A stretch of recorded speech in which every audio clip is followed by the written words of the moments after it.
ইরানের নতুন সর্বোচ্চ নেতা মুস্তাফা খামেনেই নাকি তেহরানে নেই, মস্কোর এক হাসপাতালের বেডে। আর সেখানে তাকে নিয়ে যাওয়া হয়েছে রুশ সামরিক বিমানে। চিকিৎসা চলছে এমন এক প্রতিষ্ঠানে যার যোগসূত্র রয়েছে পুতিনের নিজস্ব প্রেসিডেন্সিয়াল রেসিডেন্সের সঙ্গে। আর এই একটি তথ্য যদি সত্যি হয় তাহলে এটি শুধুমাত্র মেডিকেল আপডেট নয়, এটি ভূ রাজনীতির বিস্ফোরক সংকেত। কারণ একজন দেশের সর্বোচ্চ সিদ্ধান্ত গ্রহণকারী যদি নিজের রাজধানীতে না থেকে অন্য দেশের ক্ষমতার কেন্দ্রে অবস্থান করেন, তাহলে তো প্রশ্ন উঠবেই, তিনি কি রোগী নাকি অতিথি? তিনি কি সুরক্ষিত নাকি নিয়ন্ত্রিত? তিনি কি চিকিৎসাধীন নাকি কৌশলগতভাবে অবস্থান করানোর হয়েছে? সবথেকে ভয়ঙ্কর অংশটা এখানেই। ইরান আজ যে অবস্থায় দাঁড়িয়ে, সেখানে শুধু একজন নেতার শরীর নয়, তার অবস্থানও কৌশলগত সম্পদ।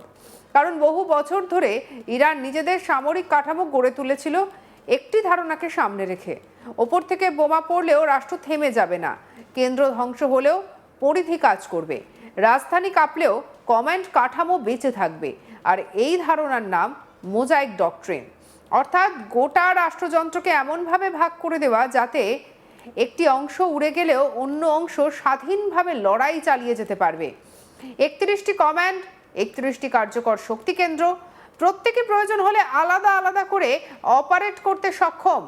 এই মডেল বানানোই হয়েছিল সেই সম্ভাবনা মাথায় রেখে যে আমেরিকা বা ইসরায়েল একসঙ্গে আকাশ, নৌবাহিনী, এয়ারবেস, কমিউনিকেশন, এমনকি পারমাণবিক পরিকাঠামোতেও আঘাত হানতে পারে। ধরা যাক সেই ভয়াবহ পরিস্থিতি বাস্তবে এসেছে। ১৯ দিনের $১৬ বিলিয়ন খরচা করে আমেরিকা যদি ইরানের নৌবাহিনী, বিমান শক্তি এবং পারমাণবিক পরিকাঠামোয় ধ্বংসযজ্ঞ চালিয়ে থাকে, তাহলে প্রশ্ন হচ্ছে, তারপর ইরান কি থেমে যাবে? না, ঠিক এই জায়গাতেই মোজাইক ডক্ট্রিনের প্রয়োজন পড়ে। কারণ এই ডক্ট্রিন বলে উপরে যাই হোক, কমেন্ট ভেঙে যাবে না। কিন্তু সেই ৩১টি কমেন্টকে শেষ পর্যন্ত কে রাজনৈতিক অনুমোদন দেবে? কে বলবে থামো? কে বলবে এগিয়ে যাও? কে বলবে এই ফ্রন্ট খুলে দাও, ওই ফ্রন্ট খুলে রাখো? সেই একজন মানুষ যদি তেহরানে না থেকে মস্কোতে থাকেন, তাহলে ওই হাসপাতালের বেড আর নিছক হাসপাতালের বেড থাকে না। ওটা হয়ে ওঠে ক্ষমতার সিংহাসন, ওটা হয়ে ওঠে সুইচ বোর্ড, আর ওটা হয়ে ওঠে যুদ্ধ থামানো বা যুদ্ধ লম্বা করার রিমোট কন্ট্রোল। আর এখানে এসে রাশিয়ার ভূমিকা অদ্ভুতভাবে রহস্যময়। মস্কো এখনও সরাসরি এই যুদ্ধে গুলি ছোড়েনি, রুশ সেনা আনুষ্ঠানিকভাবে ফ্রন্টে নামেনি, কোনো বিশাল সামরিক জোট ঘোষণা হয়নি। কিন্তু এই নীরবতায় কি আসল শব্দ? কারণ যে দেশ নিজে একটি গুলিও চালায়নি, সেই দেশ যদি হঠাৎ করে ইরানের সর্বোচ্চ নেতাকে নিজের রাজধানীর সুরক্ষিত চিকিৎসা কেন্দ্রে জায়গা দেয়, তাহলে প্রশ্ন উঠবে, রাশিয়া কি বাইরে থেকে নিরপেক্ষ নাকি ভেতর থেকে পরিচালক? এই সন্দেহই আরও গভীর করে আরেকটি ঘটনা। মাত্র কয়েকদিন আগে ইরানের শীর্ষ নিরাপত্তা কর্তা আলী লারজানি সোশ্যাল মিডিয়ায় পোস্ট করেছিলেন, সেটি ফার্সিতে নয়, ইংরেজিতেও নয়, রুশ ভাষায়।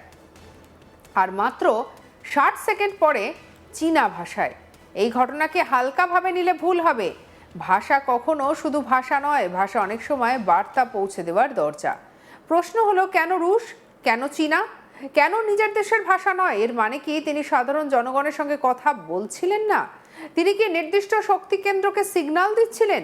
তিনি কি সাহায্য চাইছিলেন, নাকি জানাচ্ছিলেন পরিকল্পনা অনুযায়ী সব চলছে?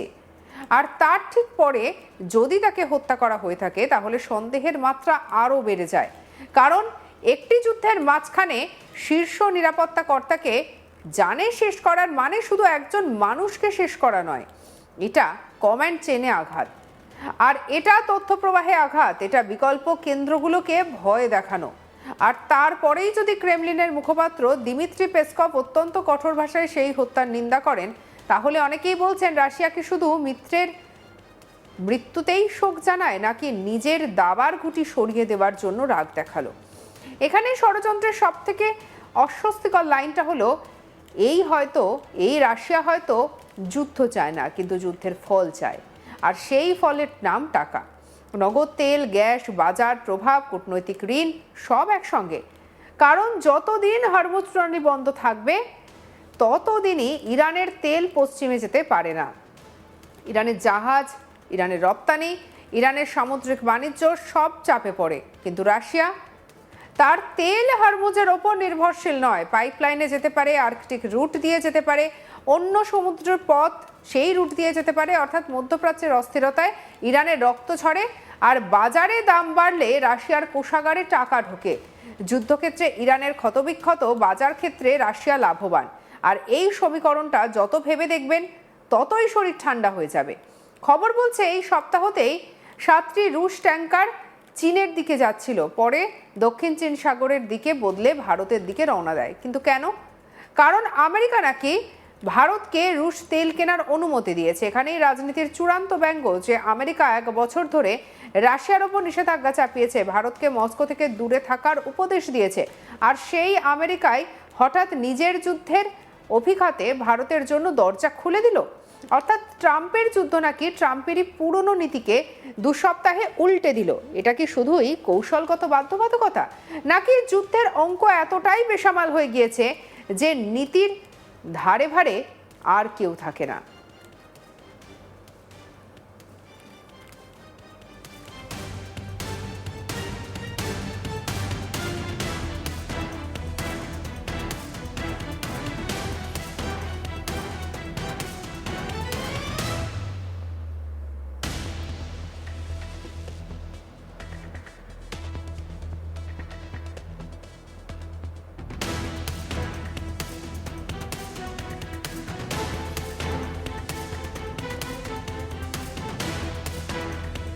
রাশিয়ার উপপ্রধানমন্ত্রী যে মন্তব্য করেছেন সেটিও যথেষ্ট তাৎপর্যপূর্ণ। চাহিদা থাকলে আমরা বিক্রি করব, কথাটা শুনতে ব্যবসায়ী, কিন্তু এর ভেতরে আছে ঠান্ডা বাস্তববাদ। কারোর যুদ্ধ, কারোর শোক, কারোর অবরোধ, আর অন্য কারোর জন্য সেটাই বাজারের সুযোগ। যুদ্ধ যখন অর্থনীতিতে রূপ নেয় তখন অনৈতিক সব থেকে লাগে। আর রাশিয়া এই খেলায় নতুন নয়। সে জানে ফ্রন্টলাইনের সৈন্য না পাঠিয়েও ভূ রাজনীতির চেক ভাঙানো যায়। আবার প্রশ্ন এখানেই শেষ নয়, ইউরোপের ভূমিকাও বিস্ময়কর। ফ্রান্স আর জার্মানি যুদ্ধজাহাজ পাঠাচ্ছে না হরমুজ খুলতে। যে ইউরোপ রুশ গ্যাসের দামে হাঁসফাঁস করছে, সেই ইউরোপে কি এখন এমন সংকট চলতে দিচ্ছে যা দাম আরও বাড়ায়? তাহলে কি তারা অক্ষম, নাকি সুবিধাবাদী, নাকি তারা উচ্চস্বরে মানবতা আর আন্তর্জাতিক শৃঙ্খলার কথা বললেও শক্তির রাজনীতিতে শেষ পর্যন্ত লাভ লোকসানের অঙ্কই দেখে? ইউরোপের প্রতিটি ইউরো যদি রুশ জ্বালানির পেছনে যায়, আর সেই টাকা যদি পৌঁছে যায় সেই রাষ্ট্রের বাজেটে, যে রাষ্ট্র আজ ইরানের সর্বোচ্চ নেতাকে নিজের হাসপাতালে রেখেছে, তাহলে যুদ্ধের অর্থনৈতিক রক্ত সঞ্চালন কোথায় হচ্ছে সেটা বুঝতে খুব বেশি বুদ্ধি লাগে না।